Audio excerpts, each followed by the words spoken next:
This is a Temu, I'm going to say jet washer, but more of a powered washer.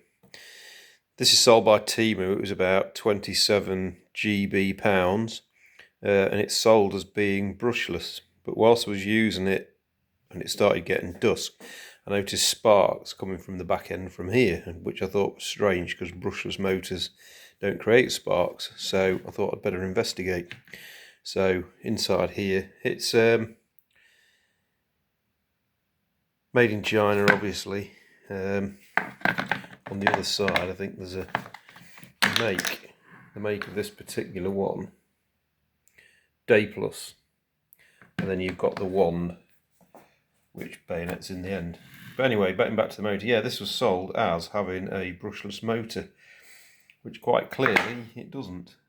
So I don't know whether it's going to pick out, but in there, look, you can quite clearly see a multi-segmented commutator. And if you look at the electronics, there's a battery connector here, which is basically 2 wires, no electronics, going up to a micro switch, and then straight up to here. So if this was a brushless motor, they can have the electronics on the motor itself, but this one clearly hasn't. There's the front of the motor, back of the motor, and if we tip it up, you can actually see the brushes. If you look through the end of the motor. So there, those gold bits you can see are the spring clips holding the brushes onto the commutator. So yes, beware. So that's what it looks like.